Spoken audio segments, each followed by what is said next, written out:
Okay, so now that you know kind of what you're dealing with the naming and recognizing whether you have an acid or a base. Hey, listen, write this stuff down. It's on your notes. Thank you. All right, go back to your notes page. We'll pick that page, the worksheet, back up tomorrow, okay? All right. Strong acids, strong bases. So your strong acids, it's not too bad. Both of them have pretty simple rules. And when you are trying to decide if something is strong or weak, you kind of learn a way to memorize, if not know the tools necessary to recognize your strongs, because if it's not strong, it's weak. There's less strongs than there are weak ones, all right? So in terms of the binary acids, there are only three. There are only three.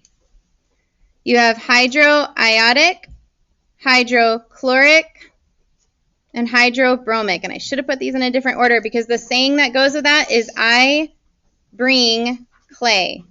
You have a lot of weird sayings in this little chapter. I bring clay. Notice, those are all in group 17. Who did we not include in that?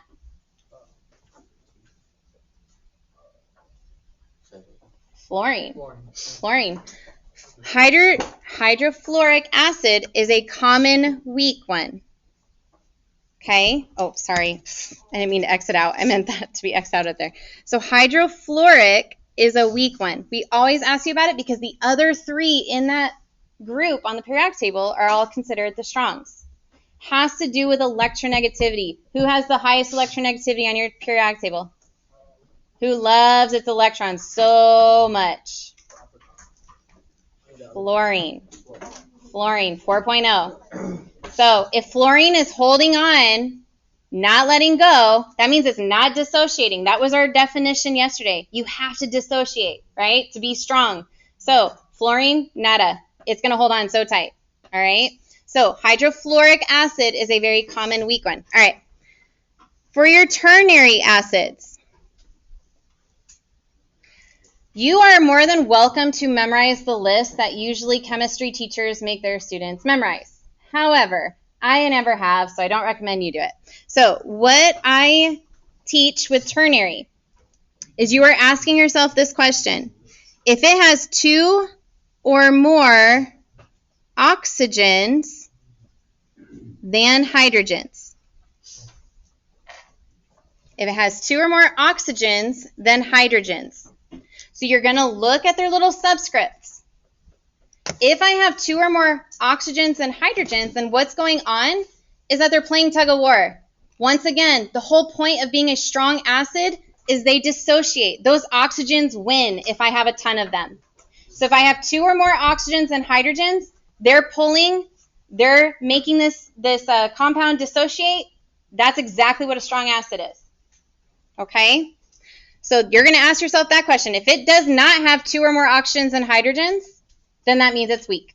Okay? So our next step will be going through that list and seeing which ones are. Okay? But don't worry about that right now. Strong bases. I want you to draw a B. A very boxy B. Just like that. Okay? All right, this boxy B represents my periodic table. It represents, sorry, not the whole periodic table. It represents a portion of my periodic table.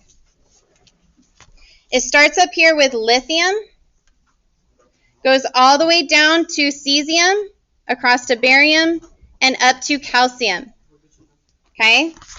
So, starts at lithium, goes all the way down to cesium, goes across to barium, and up to calcium. Notice we did not include, I'm so sorry. There you go. And up to calcium. So I'm not writing all the things because that'll take too long.